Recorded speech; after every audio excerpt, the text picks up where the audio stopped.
ফালিয়ানজুরিল ইনসানু মিম্মা খুলিকা মিন মাইন দাফিক ইয়াখরুজু মিন বাইনিস সুলবি ওয়াত তারাইব। আল্লাহ তাআলা বলেন, মানুষ যেন তাকায় তার জন্মের দিকে, কি দিয়ে আমি তাকে বানালাম। বাবার স্ফলিঙ্গ দিয়ে দ্রুত গতিতে বের হয়ে যায় নাপাক পানিটা মায়ের রেহেমের ভেতরে জমা হয়। এখান থেকে নতফা, এরপরে মুদগা, এরপরে আলাক, এভাবে আস্তে আস্তে আমি তাকে একটা বডি স্ট্রাকচার দান করি। শুধু এতটুকুই শেষ করিনি, খালাকাল ইনসান আল্লামাহুল বায়ান। মানুষ আমি বানিয়েছি আর কথা বলার যোগ্যতা আমি দিয়েছি। আল্লাহু আখরাজাকুম মিন বুতুনি উম্মাহাতিকুম লা তা'লামুনা শাইআ। আস্তে করে মায়ের পেট থেকে ওকে বের করে নিয়ে আসার পরে এমন অবস্থা ছিল যখন সে কিছু জানতো না। ওয়াজআলা লাকুমুস সামআ ওয়াল আবসারা ওয়াল আফইদা ইলা আখিরি আয়া। শ্রবণ শক্তি দিয়ে, দর্শন শক্তি দিয়ে, বাক শক্তি, এই যে কথা বলার শক্তি দিয়ে পরিপূর্ণরূপে আমি আস্তে আস্তে তাকে দুনিয়ার ভেতরে বড় করি। আমরা উল্লেখ করার মতো কিছু ছিলাম না, সেখান থেকে এখন আমি হামজা, কথা বলতে পারছি। এ কথা বলার যে যোগ্যতা দিয়েছেন তিনি আমাদের মালিক, আমাদের রব আল্লাহ। বলেন তো কে? তাহলে এই যে বাক শক্তি, কথা বলার যোগ্যতা আল্লাহ দিয়েছেন, এটা যারা 15.5 বছর কেড়ে নিয়েছিলেন, আমি বগুড়াতে বহুবার এসেছি, আমার কথা বলতে দেননি। আজকে আসেন তো সেই মানুষগুলো, দেখি মাইক কেড়ে নেন তো। মায়ের দুধ খেয়েছেন আমি দেখছি, আসেন মাইক কেড়ে নিন আজকে। যারা আলেমদের এই 15.5 বছর মাইক কেড়ে নিয়েছেন, কোরআনের কথা বলতে দেননি, আপনি মুসলমান নাম করলেও আপনি কাফের, কারণ ওটা কাফেরদের চরিত্র। কোরআন মানুষকে শুনতে না দেওয়া, এটা কাদের চরিত্র? ওয়াকাল আল্লাযীনা কাফারু লা তাসমাউ লিহাযাল কুরআন আলগাউ ফীহি লাআল্লাকুম তাগলিবুন। আল্লাহ তাআলা 1500 বছর আগে কাফেরদের চরিত্র দিয়েছেন। আবু জেহেল সংসদে পর্যন্ত এই আইন পাশ করেছিল, সব চলতে দাও, কোরআনের আলোচনা যেন মোহাম্মদ করতে না পারে, যেখানে করবে বাধা দাও। এই যে অলগাও দিয়েছেন আল্লাহ, হট্টগোল বাঁধাও, ঢোল ডুগি তবলা বাজাও, পরিবেশ নষ্ট করে দাও, মানুষ যেন কোরআনের আলোচনা শুনতে না পারে। অলগাও ফীহি লাআল্লাকুম তাগলিবুন। আশা করা যায় তোমরা গালেব হবে, বিজয়ী হবে, এ ধারণা কাফেরদের। কাদের? 1500 পরে দেখলাম এই ধারণা অনেক মুসলমানদের ভেতরে প্রবেশ করেছিল। ওরা মনেই করতো এই যে কোরআন শুনলেই বুঝি আমাদের চেয়ার নাকে আবার উল্টিয়ে যায়। কথা বলেন না কেন? সুতরাং যে মানুষগুলো এই ধারণা নিয়ে, এই চিন্তা ভাবনা নিয়ে কোরআনে বাধা দিয়েছিলেন, আপনার আর আবু জেহেলের ভেতরে পার্থক্য এই শুধু নামের। কিসের পার্থক্য? কোনো পার্থক্য এই একটাই, নামের। নামে মানুষকে মুসলমান নিয়ে, মানুষকে জান্নাতে নিয়ে যেতে পারবে? বলেন। সুতরাং এতদিন যা করেছেন, সরাসরি হয়তো কেউ বলেন এই যে আমি কোরআন বন্ধ করে দেব, কিন্তু এমন এমন পরিবেশ তৈরি করে দিয়েছে, 14 জায়গায় অনুমতি নেওয়া লাগতো। এই যে ভাইরা বসে আছে, জিজ্ঞেস করেন তো, ওনারা কোনোদিন চেয়েছে যে কোরআনের আলোচনা এদেশে বন্ধ হোক? ওনাদেরকে দিয়ে বন্ধ করতে বাধ্য করেছে, উপরে অনেক জালেমের বসা ছিল। এমন এমন মানুষকে বসিয়েছে, নামে মুসলমান, কামে সব কাফেরদের মতো। 14 জায়গায় যদি অনুমতি নেওয়ার জন্য মানুষ একটা তাফসির মাহফিল করবে, কোরআনের আলোচনা করবে, 14 জায়গায় যদি অনুমতি নেওয়া লাগে, ওর ধৈর্য কোলাবে? শেষ পর্যন্ত হাল ছেড়ে বলবে দরকার নেই, মমতাজকে নিয়ে এসে 5টা জায়গা আনতে দে। সরাসরি কিন্তু বলতো না যে তাফসির মাহফিল হবে না। এমন এমন সিস্টেম করে দিয়েছিল মানুষ যেন ও পথে না হাঁটে। তাহলে এই সিস্টেমগুলো যারা করেছিল, এরা কোরআনের ভাষায় কাফের। এরা কি? বলেন। কাফের মারা গেলে জানাজা দেওয়া হয়, কবরে দেওয়া হয়, দোয়া করা হয়। তাহলে এগুলো যদি মরে যায়, আমার মনে হয় এদের জন্য এগুলো বন্ধ করে দেওয়া দরকার। কারণ ও এমনিও জাহান্নামে যাবে, ও এমনিতেও জাহান্নামে যাবে, ও যাক, ওরে আরো লাথি দিয়ে ফেলে দিন, যান।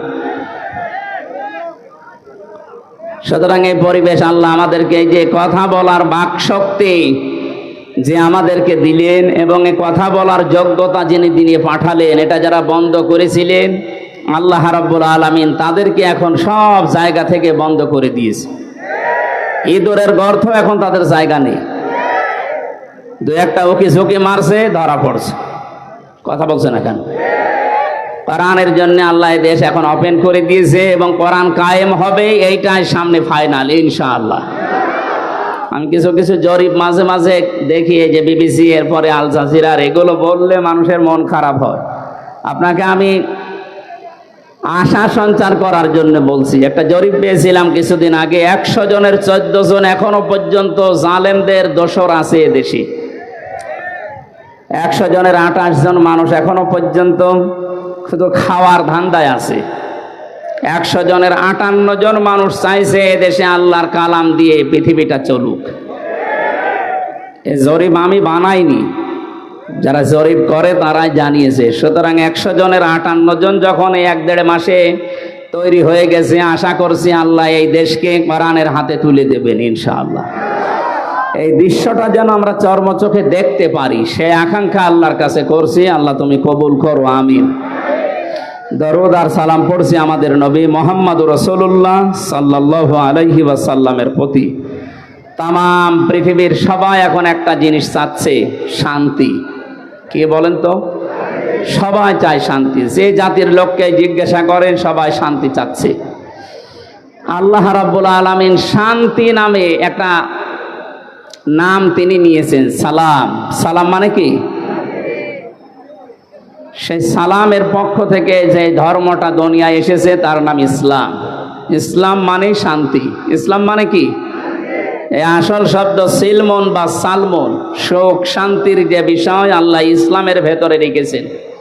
সুতরাং এদেশে আমরা 96% মুসলমান, অন্যান্য ধর্মের লোকেরা যারা আছেন 4%। সবাই যদি ইসলামকে নিয়ে আসতে পারি, কাঙ্ক্ষিত মানের শান্তি এদেশে আমরা দেখতে পারবো ইনশাআল্লাহ। এদেশে মসজিদ যেমন পাহারা দেওয়া লাগে না, 3.5 লাখের উপরে মসজিদ আছে, পাহারা দেওয়া লাগে? আরো জোরে বলেন। মসজিদ যেমন পাহারা দেওয়া লাগে না, ইসলাম এদেশে যদি এসে যায় মন্দিরও পাহারা দেওয়া লাগবে না। যে যার ধর্ম ওপেন ভাবে নিরাপত্তার সাথে পালন করবে, কোনো অসুবিধা নেই। অনেকের ধারণা এই যে ইসলাম আসলে আমি যে একটু লাল পানি খাই ওইটার কি হবে? কোনো অসুবিধা নেই। অনেকে বলে যে আমি আকিস বিড়ি খাই, আজিজ বিড়ি খাই, এইটার কি হবে? আপনি মসজিদের ভেতরে যদি প্রবেশ করেন, মসজিদ এমন একটা জায়গা, সেখানে গেলে যদিও আপনার বিড়ি খেতে মনে চাচ্ছে, খেতে পারবেন? যদিও ডাল বাবা খেতে মনে চাচ্ছে, ওই পরিবেশে খেতে পারবেন? কারণ আপনার বিবেকে বাধা দেবে, কারণ ওই পরিবেশে ওইটা চলে না। কথা বলে না কেন? কারণ ওই জায়গাতে বিধান চলে কার? এই জন্য ওখানে প্রবেশ করলেই বলা লাগে আল্লাহুম্মা আফতাহলি আবওয়াবা রহমাতিক, হে আল্লাহ তোমার রহমতের যত দরজা, বাবের বহু বচন আবওয়াব বলা হয়, সব খুলে দাও। কারণ পুরা পরিবেশটাই রহমত দিয়ে বেষ্টিত। করেছেন কে? ওখানে আল্লাহর বিধান চলার কারণে যদি পুরা এরিয়া আল্লাহ রহমত দিয়ে ভরপুর করে দেয়, এই 56,000 বর্গ মাইলে ওই আল্লাহর বিধান যদি কায়েম হয়, 100% আমরা বিশ্বাস করতে পারি 56,000 বর্গ মাইল মসজিদের মতো নিরাপদ হয়ে যাবে। এরকম জায়গায় আপনার আর লাল পানি খেতে মনে চাইবে না। কথা বলেন না কেন? এক লোক ওয়াজ শোনার পরে বলেছিল, হুজুর জান্নাতে নাকি সব পাওয়া যায়, ওয়ালাকুম ফিহা মা তাশতাহি আনফুসুকুম ওয়ালাকুম ফিহা মা তাদদাউন। মনের ভেতরে কামনা বাসনা যা আছে সব নাকি পাওয়া যায়। যে বিড়ি পাওয়া যাবে, হ্যাঁ বিড়িও পাওয়া যাবে, কিন্তু বিড়ি খাওয়ার মতো মন আপনার থাকবে না। ও নাপাক জিনিস খাওয়ার মতো মন আপনার তৈরি হবে না। জাহান্নামের যে 7টা খাবারের কথা আছে, তার প্রথম নাম্বার খাবার হচ্ছে আগুন। নাম কি? বলেন বলেন। বিড়ি যেটা দিয়ে খায় ওটার নাম কি? তা আপনি কি জাহান্নামের খাবার খেতে পারেন? আমার মনে হয় বগুড়াতে বিড়ি খাওয়া লোক, সিগারেট খাওয়া লোক নেই নাকি? যদি থাকেন আপনি এই বদ অভ্যাস ছেড়ে দিন। দেবেন তো? কারা বিড়ি সিগারেট ছেড়ে দেবেন দেখে হাত তোলেন তো। ও আপনার এই এলাকায় আছে, বোঝা যাচ্ছে। খান, আস্তে আস্তে ছেড়ে দেবেন ইনশাআল্লাহ। আমরা বলছিলাম আল্লাহ পাক এই শান্তির যে ধর্ম দিয়েছেন, এখানে কিচ্ছু দেওয়া যাবে না, যা দেবেন মোনাজাতের পরে। শান্তির জন্য আজ বিভিন্ন ধান্দা করা হচ্ছে, বিভিন্ন জায়গায় আমরা ধর্ণা দিচ্ছি। আল্লাহর পক্ষ থেকে শান্তির যে বিধান আমাদের কাছে এসেছে, ইন্নাদ-দীনা ইনদাল্লাহিল ইসলাম, পৃথিবীতে যদি কেউ শান্তি পেতে চায় তার মনোনীত যে পাঠানো ইসলাম, এইটার কাছে আত্মসমর্পণ করা লাগবে। কথা বলেন না কেন? সুতরাং ওপেন ভাবেই বলছি, এদেশে যদি শান্তি, সর্বাত্মক ভাবে আমরা শান্তি, শাস্তি, নিরাপত্তা চাই, ইসলামের বিকল্প কিচ্ছু নেই। যত তন্ত্র মন্ত্র, যত বাদ আছে সব আমাদের এই 53 বছরে দেখা হয়ে গেছে। কথা বলেন না কেন? 53 বছর বাবা চালিয়েছে, আমরা অনেকে দেখি, আমি দেখি না, এ মুরব্বী দেখিস। আপনাদের শহীদ প্রেসিডেন্ট জিয়াউর রহমান চালিয়েছে, আমি দেখি না, ওনারা দেখেছে। এই যে পাশের চাচা, এরশাদ চাচা চালিয়েছে, ও আমি দেখি না, আমার 92 সালে জন্ম। আপনাদের এই জেলার ভাবি, পুত্রবধূ, উনি চালিয়েছে। পাশের জেলার পরের জেলা রংপুরের ভাবি, বুবু বলা হয় যাকে, উনি চালিয়েছে। গত বছর আমরা দেখলাম, কাঙ্ক্ষিত মানের শান্তি পেয়েছি বলেন? এখন শুধু দেখতে বাকি আছে যে কোরআন দিয়ে চললে কেমন দেখা যায়। একটু একটু মনে আশা জাগে না যে কেমন লাগে? একটু দেখি তো। আমার তো জীবনের সবচাইতে বড় আশা, আকাঙ্ক্ষা, তামান্না এইটা, আল্লাহ যা করো করো, অন্তত চর্ম চোখে এটা দেখে মরার তৌফিক দিও যে 56,000 বর্গ মাইল কোরআন দিয়ে চলছে। এটা কারা চান দেখি? লিল্লাহে তাকবীর। এই আন্দাজ হাত তুলেন না, এটা কিন্তু সাক্ষী দেওয়া, এটার পক্ষে থাকা লাগবে, যেটা আমরা দেখতে চাই যে আসলে এটা দিয়ে চললে কেমন দেখা যায়। মক্কা মদিনায় আমি ছিলাম, আমি দেখেছি ওখানে 100 ভাগ এটা চলে না, 70 ভাগ আছে, তাই যে শান্তি পাওয়া যায়। এখানে যদি 100 ভাগ কায়েম হয়ে যায়, বাংলাদেশটা মিনি জান্নাত হয়ে যাবে। আরো জোরে বলেন। বাংলাদেশে জেনারেল যে দলগুলো আছে তাদেরকে বলছি, আমি আপনাদেরকে বাঁচাতে চাই, কারণ কোরআনের চোখ আপনার মুখে নেই, চোখে নেই, এই জন্য আপনি হয়তো অন্য কিছু দেখেন। সূরা নূরের ভেতরে আল্লাহ জানিয়েছেন, আল্লাযীনা কাফারু আ'মালুহুম কাসারাবিম বিকিআতি ইয়াহসাবুহু যামআনু মাআ হাত্তা ইযা জাআহু লাম ইয়াজিদহু শাইআ ইলা আখিরি আয়াত। কাফেরদের চিন্তা ভাবনা, ধারণা, বিশ্বাসে দূরে মরিচিকা মনে করেছিল এখানে পানি আছে মনে হয়। মরুভূমির ভেতরে যখন সূর্যের তীব্র দাহ শুরু হয়ে যায়, এই যে বিশ্ব রোডগুলোতে আপনি দেখবেন, ঢাকা, বগুড়া যে মহাসড়ক আছে, দূর থেকে গাড়ি চালিয়ে দুপুরবেলা দেখতে মনে হয় যে পানি আছে সামনে, মনে হয় পিচ গরম হওয়ার পরে পানির মতো টলমল করে, কাছে যাওয়ার পরে দেখা যায় না, পানি নেই। পৃথিবীর কাফেরদের দৃষ্টান্ত আল্লাহ এইভাবে দিয়েছেন। আল্লাহর পাঠানো ইসলাম বাদ দিয়ে যত তন্ত্র মন্ত্র, যত ইসম, যত বাদ আছে, আমি নাম নিলাম না, সে যে বাদই হোক, সমাজবাদ বলেন, জাতীয়তাবাদ বলেন, ধর্ম নিরপেক্ষবাদ বলেন, যত বাদ আছে, তন্ত্র মন্ত্র আছে, এসবগুলোকে মানুষ মনে করে এর ভেতরে শান্তি আছে। কাছে যাওয়ার পরে দেখে না, এটা পানি না। এই জন্য আমাদের উচিত হচ্ছে আপনাকে আমার সাবধান করা। আমি করলাম, জ্ঞানী মানুষ যদি হয়ে থাকেন আপনি আশা করি বুঝে ফেলেছেন। এরপরেও যদি কেউ বলেন না আমি বুঝি নাই, আমি ভান ধরে আসি, এদিকে আসেন। আল্লাহ আপনাকে সহজে এটা বোঝার তৌফিক দিন যে ইসলাম বিদায় করে দিয়ে আজ যারা, আমি কয়েকদিন ধরে লক্ষ্য করছি, মৌলবাদ এই শব্দ নিয়ে অনেকে জিকির করছেন, এটা বন্ধ করা লাগবে। মুসলমানদেরকে মৌলবাদ বলা যাবে না এই দেশে। এই শব্দটাকে ফেরি করে এই 15.5 বছর হাজারো মুসলমানকে যিনি ছিলেন তিনি গুম করেছিলেন। এক কথা বলেন না কেন? এই শব্দটাকে ফেরি করে হাজারো মানুষকে আয়না ঘরে রেখেছিল। এই শব্দটাকে ফেরি করে আমাকে জেলখানায় রেখেছিল 3 বছর। এটা দাদাদের পক্ষ থেকে দেওয়া আন্তর্জাতিক একটা ষড়যন্ত্র। এখানে যারা পা দিচ্ছেন আপনি ওই জালেমদের মতো মাজা ভাঙবে। সুতরাং এই শব্দ যেন কোনো মুসলমানের আগে পরে লাগানো না হয়। যেন আমরা মৌল কথা বলেন না কেন? মূল হচ্ছে নবীজি। আল্লাহ নবী যদি না থাকে এতে থাকবে কি? সুতরাং এই পৃথিবীতে মৌলবাদ এটাকে যদি কেউ গালি দেয় সে যেন সরাসরি আল্লাহকে গালি দেয়। গালি হিসাবে এটা ব্যবহার করা না, এই ফেরি আর করা যাবে না। আপনি ষড়যন্ত্রে ইসলাম মানি এই কথার ধান্দা নিয়ে কিছু কিছু কাজ এমন ভাবে দেখাচ্ছে, আন্তর্জাতিক মিডিয়া তো বসে নেই ষড়যন্ত্র করার জন্যে।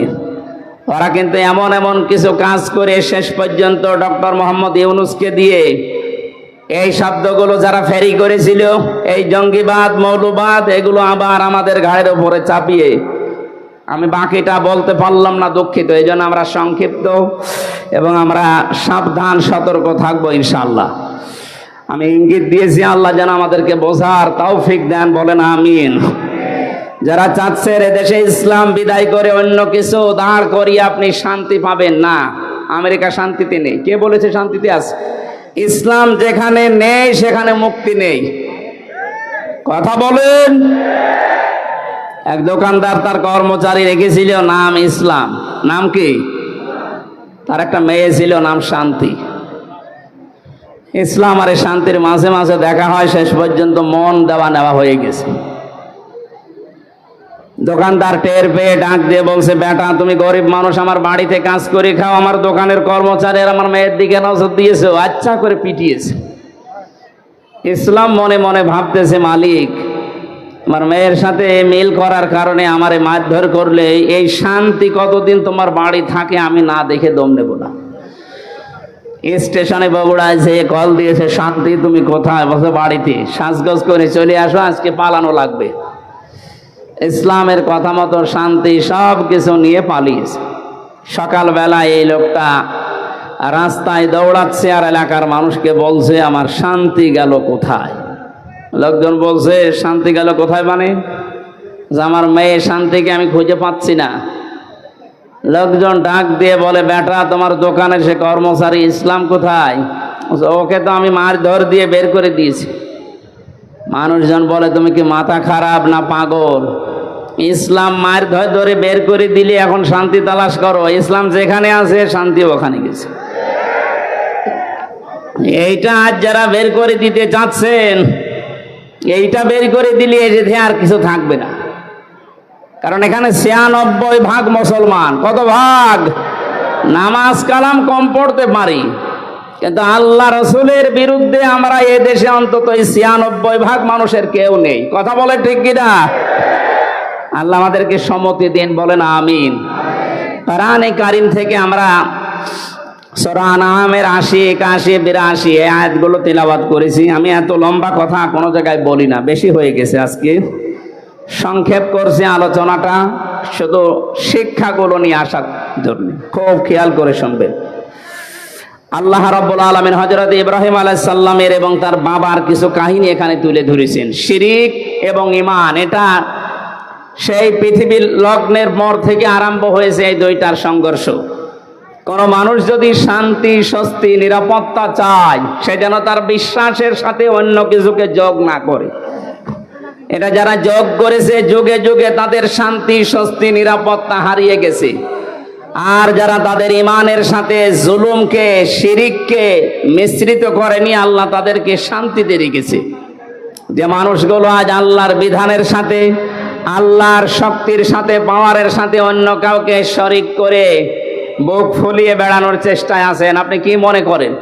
আপনি বাতিলের পক্ষে, আল্লাহর বিরুদ্ধে অবস্থান নিয়ে কোনো ভয় নেই, চিন্তা নেই, আর আমি আল্লাহর পক্ষে অবস্থান নিয়ে ভয় করব, আপনি এই কথা মনে করেন? আল্লাহ ওইটা আমাদেরকে শুনিয়েছেন।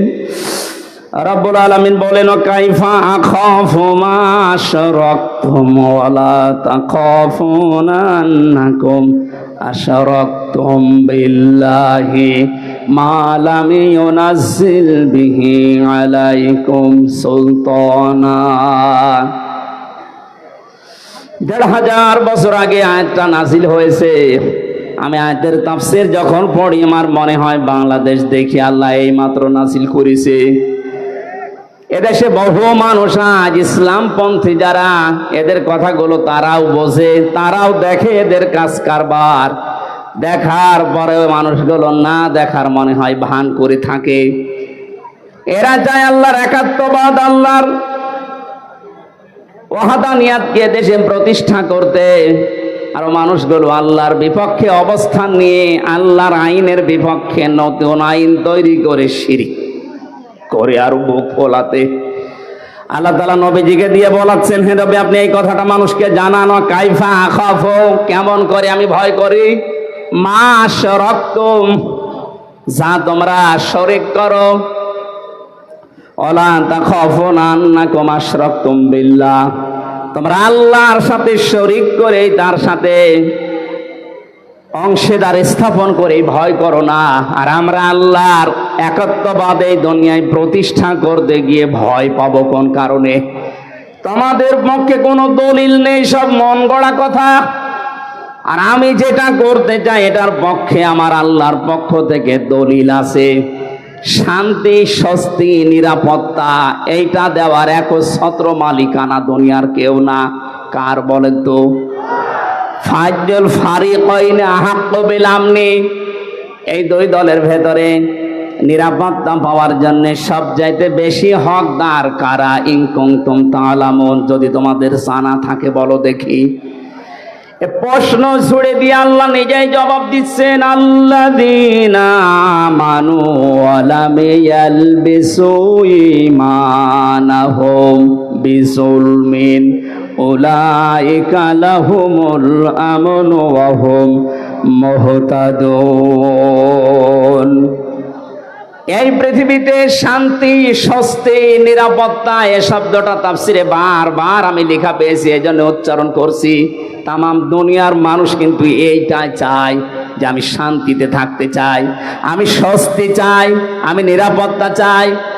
আল্লাহ বলেন এটা আমি শুধুমাত্র নির্ধারিত করে দিলাম তাদের জন্যে যারা দুনিয়ায় ঈমান আনে। জোরে বলেন সুবহানাল্লাহ। প্রশ্ন আসতে পারে, আমার তো ঈমান আছে তারপর আমি শান্তি পাই না কেন? না, ঈমান যদি কেউ আনে, পরবর্তী শব্দ হচ্ছে ওয়ালাম ইয়ালবিসু ঈমানাহুম বিযুলমি। আজ এই 15.5 বছরের দিকে আমরা তাকিয়ে দেখছি, অনেক উন্নয়ন আমাদের চর্মচোখে দেখানোর চেষ্টা চালানো হয়েছে, কিন্তু মানুষগুলো ঈমানের সাথে জুলুমকে, শিরককে মিশ্রিত করার কারণে আল্লাহ শান্তি, স্বস্তি, নিরাপত্তা সব উঠিয়ে নিয়েছে। আমার কথার অর্থ না, জীবিত মানুষকে 8 বছর মাটির নিচে 3.5 হাত ঘরের ভেতরে, কোনো আলো বাতাস, কোনো শব্দ নেই সেখানে। আমি নিজেও 10 দিন ছিলাম।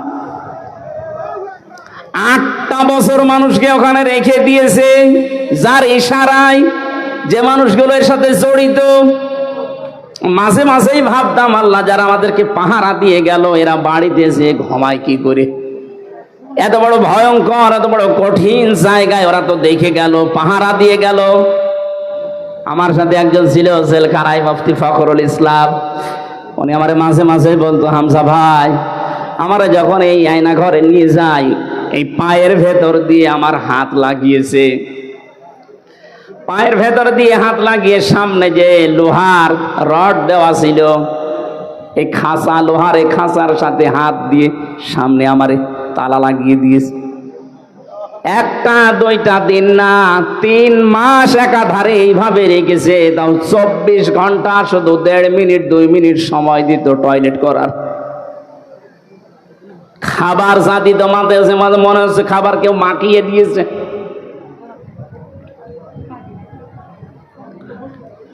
আপনি একটু বিবেক দিয়ে ভাবেন তো, একটা কোনো মানুষ যার ন্যূনতম বিবেক আছে, ঈমান না থাক, বিবেক তো আছে আপনার, এটা মেনে নেওয়া সম্ভব? আপনি দাবি করছেন আমার ঈমান আছে, আমি তো শান্তি, স্বস্তি, নিরাপত্তা পাই না। আরে ভাই, আপনার ঈমানের সাথে তো জুলুম মিশ্রিত। এখানে জুলুমের অর্থ তাফসিরে এসেছে জুলুম আই শিরিক। যাদের ইমানের সাথে জুলুম মিশ্রিত থাকবে, শিরিক মিশ্রিত থাকবে, তাদের জীবন থেকে আল্লাহ শান্তি তুলে নেবে, স্বস্তি বাদ দিয়ে দেবে, নিরাপত্তা আল্লাহ নিজে তুলে নেবে। বলেন নাউজুবিল্লাহ। এই জুলুমের যখন একেবারে শেষ হয়ে যায় তখন আল্লাহ পাক ধরেন। কালকে একটা আয়াত পেয়েছিলাম কোরআনে কারিমে, আমি এর আগেও পড়েছি, কিন্তু আগস্টের 5 তারিখের সাথে দেখলাম আয়াতটা 100 ভাগ মিলে গেছে।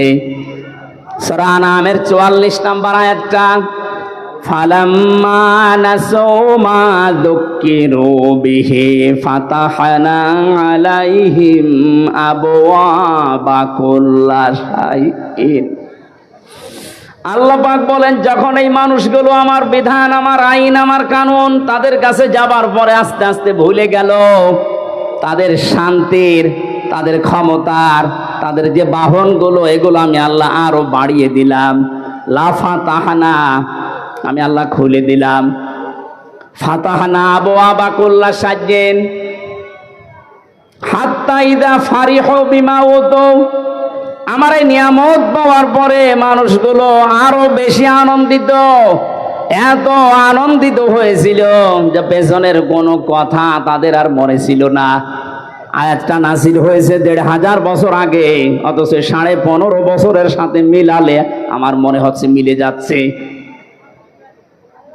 2006 সালে এই অক্টোবরের 28 তারিখে যারা পিটিয়ে মানুষ হত্যা করে ড্যান্স দিয়েছিল লাশের উপরে, এটা দেখার পরে ওই সময় আমি চিন্তা করেছিলাম, আল্লাহ এরাও মানুষ? আমার মনে হয় না। কোন জায়গা থেকে যেন একবার তাফসির মাহফিল শেষ করে বাড়ি যাচ্ছিলাম, বাসের পেছনে ছিলাম বসা, ড্রাইভারের মাঝখানে দেখলাম রাস্তায় একটা কুকুর পড়ে আছে মরি। ড্রাইভার সাহেব মাঝখান দিয়ে না দিয়ে বাম দিয়ে চালিয়ে দিল, তো গাড়িটা ঝাঁকি দিয়ে উঠেছে। ড্রাইভারকে বললাম, ভাই আপনি এমন করলেন কেন? ড্রাইভার আমারে বলে, হুজুর আপনি দেখতে পাচ্ছেন না যে একটা কুকুর মরে পড়ে আছে? আমি মরা কুকুরের ওপর আবার গাড়ি চালিয়ে দেব, আমার বিবেক নেই? আমি বললাম, ভাই ও তো মরা কুকুর, ও মরে গেছে, ওকে মারলে কি আর না মারলে কি? ড্রাইভার আমার দিকে ঘুরে বলছে, হুজুর আপনি কি আসলে হুজুর? আপনি কেমন হুজুর? আপনি দেখছেন একটা জিনিস মরিয়ে গেছে, আমি ডবল করে আবার মারবো, আমার বিবেক নেই? আর গায়ে থাবা দিয়ে বললাম, এই কথাটা শোনার জন্য আমি ছিলাম। একটা মরা জিনিস ডবল করে মারা যায় না, আপনার বিবেকে এটা সায় দিচ্ছে। অথচ বাস্তবতায় দেখেন, এই দেশে অনেক মানুষকে আমরা দেখেছি জীবিত মানুষ পিটিয়ে মারার পরে লাশের উপরে ড্যান্স দিয়েছে। আপনার মতো বিবেকও তাদের নেই। আপনি একটা কুকুরকেও, মরা কুকুর আবার ডবল করে মারতে চান না, আর ওরা জীবিত মানুষকে হত্যা করে লাশের উপরে ড্যান্স দেয়। ওরা কোন মানুষ? এটা দেখার পরেই ভেবেছিলাম, না আল্লাহ এরকম এত বড় নৃশংস কাজ যারা করতে পারে তাদেরকে আল্লাহ দুনিয়ায় কোনোদিন শান্তি দেবে না। ক্ষমতা পাওয়ার তাদের হাতে আল্লাহ দেওয়া সম্ভব না, কিন্তু দেখলাম না, ঠিক 2 বছর পর আল্লাহ তাদেরকে 9 সালে দিয়েছে। কথা বলেন না কেন?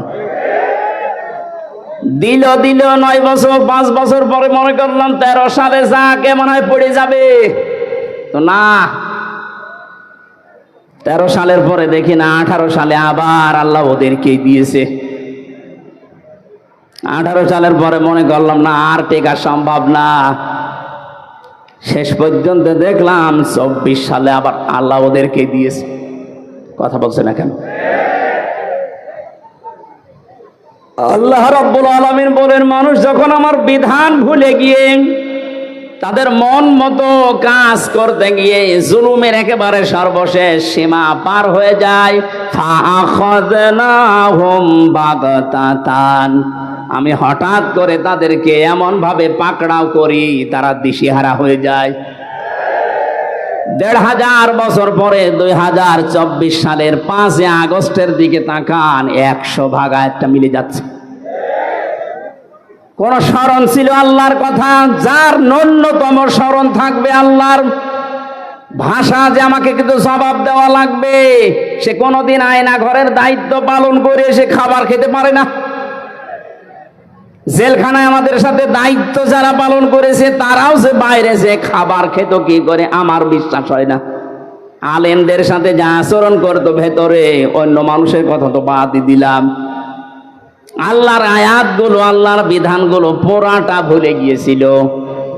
ইন্নামা নুমলি লাহুম লিয়াজদাদু ইসমা, মানুষের পাপের বোঝা যখন পরিপূর্ণ হয়ে যায়, ওয়ালাহুম আযাবুম মুহিন, তখন আল্লাহ অপমানজনক শাস্তি তার উপরে ফেলে দেয়। এত অপমান আল্লাহ পৃথিবীর ইতিহাসে কাউকে করেছে বলে আমার মনে হয় না। যে অপমান করেছে কালামানিককে, কলার পাতায় শুইয়েছে, বিসি উড়ে গেছে, কথা বলে না কেন? আমার তো ১৫০০ বছরের ইতিহাস আমি যতটুকু পড়ি, কাউকে খাবার খাওয়ার সময়ও পাইনি। এই কথা বলে না কেন?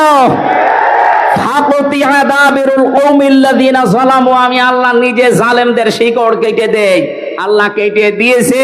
এর বাস্তব প্রমাণ এই বাংলাদেশ। কোন জালেমের এখন ক্ষমতা আছে মাথা চাড়া দিয়ে ওঠা? শয়তান শয়তানি করার জায়গা পাচ্ছে না। মাঝে মাঝে ওই দেশ থেকে কল রেকর্ড ফাঁস করছে, মনে করছে দেশের মানুষ বোকা, কিছু বোঝে না। আরে ভাই, নিজে কল করে একজনকে দিয়ে, নিজে রেকর্ড করে, নিজে আবার কথাবার্তা ওগুলো মানুষের কাছে পাঠায়। এই ধান্দাবাজি, এই প্রতারণা কিন্তু এদেশের মানুষ বুঝে ফেলেছে। আপনি যার সাথে মোবাইলে কথা বলছেন, কোন নাম করা মানুষের সাথে তো কথা বলতে দেখি না। কোথায় কোন অসপাড়া গায়ে কোন কে, তার পরিচয় কেউ জানে না। তার সাথে আগে থেকে লিঙ্ক করে কথাগুলো কি বলা লাগবে সব সেট করে রাখে। ওই কথাগুলো নিজে ৩-৪ মিনিট বলার পরে ওইটা আবার এডিটিং করে কল রেকর্ড ছেড়ে দিচ্ছে, মানুষ যেন ভয় পায়। গোপালগঞ্জে সেই দিন শুনলাম এক লোকের জন্মদিন মৃত্যুদিন পালন করা লাগবে, ইসলামে আছে। ওসি সাহেব আল্লাহর ঘোষণা রসুলের ঘোষণা অনুযায়ী কাজ করেনি। এটা দেখলাম উনি ওখানে জানাচ্ছে মায়ের কাছে যে মা এই হচ্ছে। উনি ওখান থেকে বুদ্ধি দিচ্ছে, ওসি সাহেবের নাম লিস্ট করে রাখো, আমি যদি কোনোদিন আসি ওকে আমি দেখে নেব, তুমি আসো। বড় আশা করে আছে যে উনি চট করে ঢুকে পড়বে আর দেশের মানুষ ফট করে আয়না ঘরে ঢুকিয়ে দেবে। আর যতটুকু বিশ্বাস, এই দেশের 18 কোটি মানুষ যদি ওনা করে দিয়েছে, তার মানে বিচারক কর্তৃক আদালত কর্তৃক প্রমাণিত যে আমার কোনো দোষ নেই, যে মামলা দিয়েছিল আমি নির্দোষ। আমি চাই এই দেশে যে মানুষগুলোকে দিয়ে জুলুম করানো হয়েছে, মামলার আয়ু থেকে শুরু করে একেবারে ওই পালানো পর্যন্ত,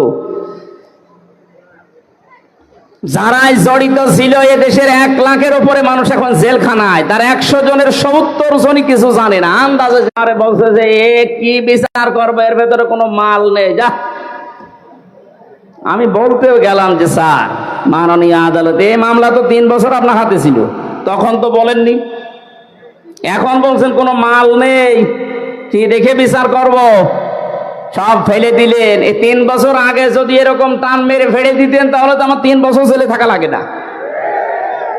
এইটাই বলতো যে হুজুর আমার কিছু করার নেই, উপরের নির্দেশ, হাত বাঁধা ছিল। কথা বলে না কেন?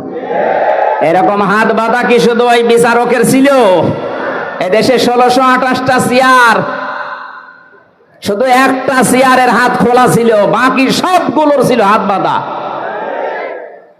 এজন্য তাদের ইচ্ছা থাকার পরও তারা ন্যায় বিচার করতে পারেনি। কোনদিন একটা বিবেক সম্পন্ন মানুষের এই জুলুম দেখার পরে সহ্য করা সম্ভব না, কিন্তু হাত বাঁধা।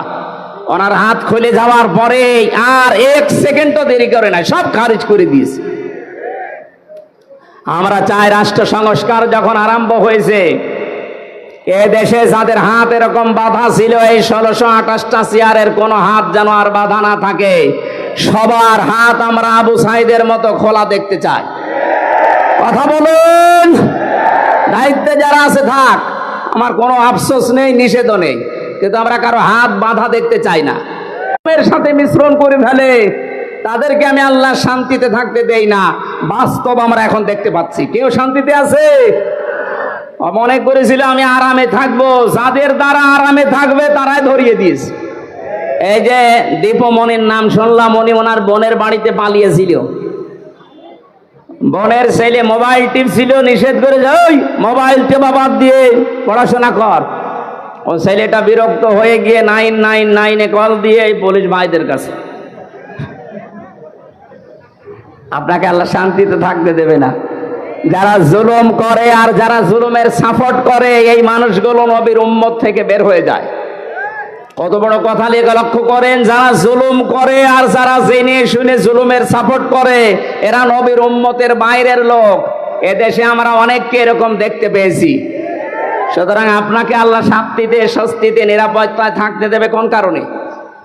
মুরব্বী মানুষ, 14 বছর ছেলে আছে, রাতের বেলা ঘুমের ভেতরে ঘুম থেকে উঠে এমন একটা আওয়াজ দিত, আমার মনে হয় আরো সে চলে যায়।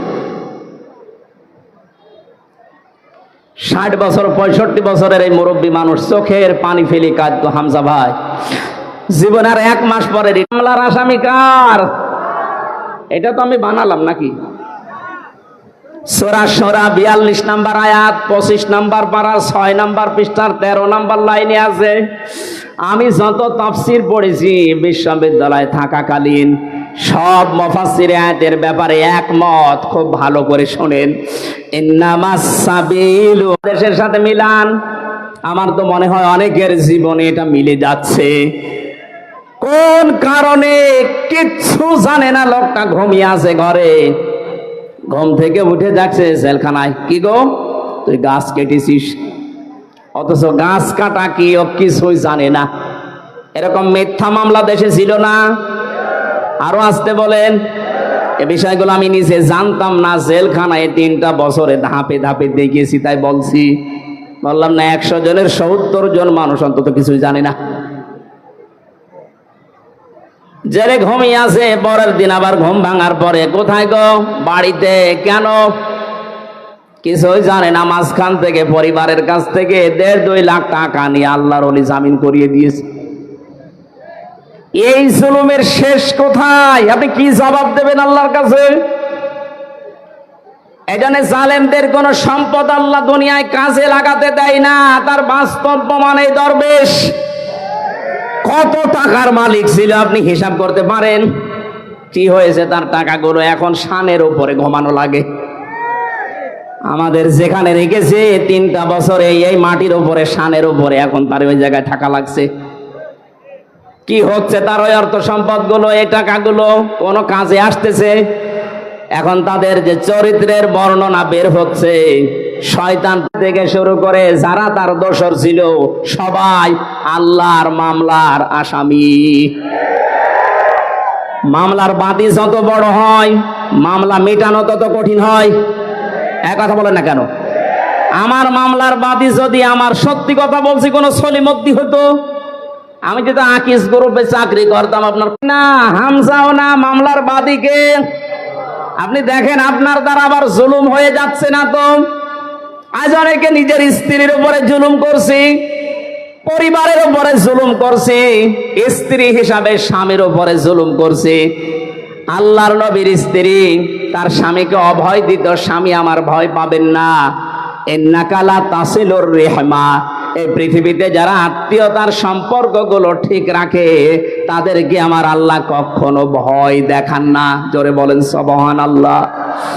নবীজি যখন ওহী নিয়ে এসে ভয় পেয়েছিলেন, তিনি বলছিলেন জাম্মিলুনি জাম্মিলুনি, আমাকে ঢেকে দাও। খেয়াল করেন, আমাকে ঢেকে দাও, আমি ভয় পেয়েছি। হযরতে খাদিজাতুল কুবরা রাদিয়াল্লাহু তাআলা আনহা ওই সময়ও কিন্তু মুসলমান হননি, কারণ কালিমার দাওয়াত পাননি। ওই সময় তিনি নবীজিকে ডাক দিয়েছিলেন, ইয়া আবাল কাসেম, হে কাসেমের পিতা। কাল্লা, কখনো না। আল্লাহি, আল্লাহর কসম। মা ইখজিকাল্লাহু আবাদান, কখনো আল্লাহ আপনাকে লাঞ্ছিত, অপমানিত, ভয় দেখাতে পারে না। সম্মানিতা মা বোনেরা যারা এসেছেন তাদেরকে এবার বলছি, হযরতে খাদিজা 5টা বিষয় শুনিয়েছিলেন ভয় না পাওয়ার কারণ হিসাবে। আপনি আপনার স্বামীকে যদি এই কথাগুলো বলতে পারেন আর আপনার স্বামীর চরিত্রের ভেতরে যদি এগুলো দেখতে পারেন, বুঝবেন ওই স্বামী হক পথে আছে। এক নম্বরে, যেই স্বামী তার রক্তের সম্পর্কগুলো ঠিক রাখে সেই স্বামীকে দুনিয়ার কোনো ভয় পাওয়াতে পারে না। অথচ আজ লক্ষ লক্ষ পরিবারের দিকে তাকান, অধিকাংশ পরিবারে বউর কারণে স্বামী তার রক্তের সম্পর্কগুলো ঠিক রাখতে পারে না। এক কথা বলছেন, স্বামীর রক্তের সম্পর্ক ছিল তার ফুফুর সাথে, তার চাচার সাথে, তার ভাইয়ের সাথে, তার বোনের সাথে। জানিয়েছেন কোন স্ত্রী লোক যদি চায় যে তার স্বামীর হায়াত আরো বেড়ে যাক, তার স্বামীর মান সম্মান, টাকা পয়সা, অর্থ সম্পদ, প্রভাব প্রতিপত্তি, ক্ষমতা দুনিয়ায় বাড়তেই থাক, তাহলে সেই মহিলা যেন সব সময় তাকিদ দেয় তার স্বামীকে, স্বামী তুমি যা করো না কেন সম্পর্কগুলো রক্তের ঠিক রাখো। কিন্তু আজ হাজারো পরিবারে এরকম মহিলা পাওয়া যাচ্ছে না, অথচ নামাজ পড়ে। এক কথা বুঝতেছেন না? মা বোন যারা এসেছেন, নবীর স্ত্রীর মতো এই চরিত্র আপনাদের থাকা লাগবে, তারপরে খাদিজার সাথে জান্নাত। আপনার স্বামীকে আপনি সব সময় তাকিদ দেবেন, সাহায্য করবেন, তুমি যা করো করো, কিন্তু নিজের স্ত্রী হয়ে আমি তোমাকে বলছি যতগুলো সম্পর্ক আছে রক্তের, আমাদের যা হয় হোক, এদের সাথে ঠিক রাখো, আল্লাহ নিজে পুষিয়ে দেবেন। সুবহানাল্লাহ বলেন। 2 নম্বরে হযরতে খাদিজা বলেছিলেন, অতাহমিলুল কাল্লা, হে স্বামী কখনো আপনাকে আল্লাহ ভয় দেখাতে পারেন না, কারণ আপনি মানুষের বোঝা হালকা করে দেন। এই শব্দটা আমি এতদিন পর্যন্ত ভালো বুঝতাম না, এখন গভীরে চিন্তা ভাবনা করে দেখছি যে এর ভেতরে এত কথা খাদিজা বলেছিলেন। হে স্বামী আপনি মানুষের বোঝা হালকা করে দেন, এটা নবীর চরিত্র ছিল, তিনি বোঝা হালকা করে দিতেন। আর আমরা এমন উম্মত হয়ে দাঁড়িয়েছি, মানুষের বোঝা হালকা করা দূরের কথা, মানুষের বোঝা আরো বাড়িয়ে দিচ্ছি। 850 বছর আগে পালিয়েছিল লক্ষণ শেখ আগস্টে, উনি যাওয়ার সময় বলে গিয়েছে সেনাপ্রধানকে নাকি যে যাবার পরে এমন এমন কাজ তোমরা করবা যেন এ দেশ 2 মাসের বেশি টিকতে না পারে। এতটুকু বললেও হতো। বারবার এখন মানুষকে উনি জানাচ্ছেন যে এ দেশ আর 1 মাসের বেশি চলবে না, কিভাবে চলে আমি দেখব, কারণ আমি যা করে এসেছি এত ঋণ এ দেশের মানুষ শোধ দিতে পারবে না। এত ঋণের বোঝা আপনি রেখে গেলেন। আমার মেয়ে হয়েছে কয়েকদিন আগে, 7-8 দিন হয়ে গেল, ওর মাথার উপর এখন 1 লাখ টাকা ঋণ। কি আমি বানিয়ে বলছি? এদেশের প্রতিটি মানুষের মাথা পিছু ঋণ এখন 1 লাখ। ঋণের বোঝাগুলো দিয়ে গেলেন আপনি, নবীর উম্মত দাবি করেন, 14 বার নাকি হজ করেছেন। কি করেছেন আপনি? নবীর আদর্শ ছিল তিনি মানুষের বোঝা হালকা করতেন, আর সবার বোঝা আপনি দিয়ে গেলেন। আগস্টের 5 তারিখের আগে কত মানুষের পরিবার ধ্বংস করেছেন, কত মানুষের হাত নেই, পা নেই, চোখ নেই, অন্ডকোষ পর্যন্ত নেই। এই মানুষগুলো এখন পরিবারের বোঝা। এই কথা বোঝেন? এই বোঝাগুলো যিনি বানিয়ে গেলেন উনি নবীর উম্মত হতে পারেন? আরো জোরে বলেন না। নবীর উম্মত যে না, সে নবীর উম্মত না, সুপারিশ পাবে। এজন্য আমাদের কাজ হবে আমরা মানুষের বোঝা হালকা করব। ডাক্তার শফিকুর রহমান এইটাই করে বেড়াচ্ছে সারা দেশে। যত মানুষ শহীদ হয়েছে 1880 জনের তালিকা আমরা পেয়েছি, প্রত্যেক পরিবারে 2 লক্ষ করে টাকা দিয়ে আসতেছে। টাকাওয়ালা মানুষ দেশে আর নেই, কিছুটা হলেও তো তাদের বোঝা হালকা হচ্ছে। এটা নবীর উম্মতের কাজ। কার কাজ? যারা মানুষের বোঝা হালকা করে দেয় তাদের ভয় আল্লাহ দূর করে দেয়। এই জন্য ওনার কোনো ভয় আছে? আমার সাথে ছেলে 4 দিন ছিল, আমি দেখেছি লোকটার কোনো ভয় নেই, নির্ভয় বানিয়ে দিয়েছে আল্লাহ। ওনার তাওয়াক্কুল, ওনার ইখলাস এত উপরে। অনেকে বাইরে থেকে উল্টাপাল্টা মন্তব্য করে, আরে বেটা কাছ থেকে দেখেছিস তার আমল। আমার মতো যুবক মানুষ, 33 বছর বয়স আমার, এটার একটা মহব্বত আলাদা ভাবে আল্লাহ ওনার প্রতি তৈরি করে দিয়েছে। এমনি এমনি না, 15.5 বছর তো খেদমত করার নাম নিয়ে, তার উপর তো মানুষের মহব্বত নেই, আরো যত ঘৃণা জন্মিয়েছে, কারণ মানুষের বোঝা তিনি তৈরি করে দিয়ে গেছেন এই দেশে। আর ইনি চেষ্টা করছেন মানুষের বোঝা যেন হালকা করা যায়। এই কথা বলেন না কেন? দলমত নির্বিশেষে আমাদের উচিত হবে নবীর উম্মত হিসাবে যদি দাবি করি, মানুষের বোঝা যেন আমরা হালকা করে দিতে পারি। বলেন আমিন। কত রকমের বোঝা আজ দিয়ে গেলেন। আমার তো বোঝা ছিল পরিবারে, 3টা বছর ওরা কি খেয়েছে না খেয়েছে আমি কিছুই জানি না, কারণ আমি যোগাযোগ বিচ্ছিন্ন ছিলাম। আমার ফাঁসির কন্টেম সেলের ভেতরে গেছে, আমার একটা চাচাতো ভাই মরেছে, আমি কিচ্ছু জানি না। 3 বছর পরে জানলাম তোর মরে গেছে। আপনি কোন কারণে কষ্টটা দিলেন? কি অপরাধ করেছিলাম আমি? কোরআনের কথাগুলো সঠিকভাবে তুলে ধরতাম, এইটাই আমার অপরাধ। অথচ আপনি এমন এমন মামলা আমার নামে দিয়েছে, শয়তানও বিশ্বাস করে না। এই সিরাজগঞ্জের কোন ছেলে নাকি আমার ওয়াজ শুনি সংসদ ভাঙতে গেছে তরবারি নিয়ে। আরে বেটা, তরবারি নিয়ে সংসদ ভাঙা যায়? বোম মারলে ওড়ে না। এই যে সংসদের লোক বসে আছে না, তরবারি নিয়ে ভাঙা যায়? ওই মামলা দিয়ে কে কে বলেছে? বলে আমির হামজার ওয়াজ শুনি আমি উদ্বুদ্ধ হয়ে এসেছি। সেই পাগলকে দেখা হয়েছিল জেলখানা। এই আমার নাম বললি কোন কারণে? আমারে বলতে বলেছে। বলেন সুবহানাল্লাহ। বেচারক এই মামলার যেই দিন ঢেসমেশ করে দিল ওই দিন হাসছিল। ও যে একটা মামলা হইলো, কোন পাগল কোথায় কি করেছে? আমি এই কথা আপনি এই 3 বছর পরে বললেন। এটা যদি সেই প্রথম যখন মামলা উঠেছিল 7-8 দিন পরে ওই সময় বলে দিতেন যে না, এ মামলার কোনো ভিত্তি নেই, 3টা বছর আমার বাইরের জীবনে থাকা লাগতো, এই ভেতরে থাকা লাগতো না। কত রকমের বোঝা মানুষের মাথার উপরে চাপিয়ে দিচ্ছেন, আর আপনি নবীর উম্মত দাবি করছেন। আপনি শান্তি পাবেন, স্বস্তি পাবেন, নিরাপত্তা জীবনেও না। যারা মানুষের বোঝা হালকা করে দেয় আল্লাহ তাদেরকে শান্তি দেয়। সুবহানাল্লাহ বলতে পারেন নাই? আমাদের জীবন যতদিন আছে মানুষের বোঝা বাড়াবো না মানুষের বোঝা হালকা করব? যেখানে যতটুকু আছে মানুষের বোঝা হালকা করার চেষ্টা করেন, আপনার জীবনের বোঝা আল্লাহ হালকা করে দেবে ইনশাআল্লাহ। হযরতে খাদিজা এর পরে আরো অনেকগুলো কথা বলেছিলেন। আমরা যদি এখনো এই দেশে শান্তিতে বাঁচতে চাই, আমাদের যা ঈমান আছে ঈমানের সাথে যেন জুলুম মিশ্রিত না হয়, খুব সতর্ক থাকবেন। জুলুমের এখানে অর্থ হচ্ছে শিরিক। শিরিক যেন মিশ্রিত না হয়। উলাইকা লাহুমুল আমনু ওয়া হুম মুহতাদুন। আল্লাহ পাক বলেন এই মানুষগুলো, এইভাবে আল্লাহ দেখিয়েছেন, যারা তাদের ঈমানের সাথে জুলুম মিশ্রণ করবে না, শিরিক মেশাবে না, এই মানুষগুলোকে আমি আল্লাহ নিজে শান্তি দেব। আর এরাই হচ্ছে হেদায়েত প্রাপ্ত বান্দা বান্দি। জোরে বলেন আমিন। আল্লাহ এই বাস্তবতা আমরা যেন দেখতে পারি, তার পক্ষ থেকে শান্তি, স্বস্তি, নিরাপত্তা নিয়ে যেন এই দেশে বসবাস করতে পারি, সেই তৌফিক দান করুন। আমিন, আল্লাহুম্মা আমিন। লা ইলাহা ইল্লা আনতা সুবহানাক ইন্নী কুনতু মিনাজ জালিমিন। রব্বুল আলামিন, মাগরিবের নামাজ সমাগত, এই জন্য আমরা শেষ করে দিয়েছি। যতটুকু বলার চেষ্টা চালিয়েছি আমাদের জীবনে আমল করার তৌফিক দাও। সারাটা জীবন অপরাধ করে জীবনটা নষ্ট করে ফেলেছি। আমাদের অপরাধের দিকে তাকালে হয়তো তোমার মাফ করতে ইচ্ছে করবে না। মাথা নিচু করেন, চক্ষু বন্ধ করেন, নিজের অপরাধগুলো স্মরণ করেন।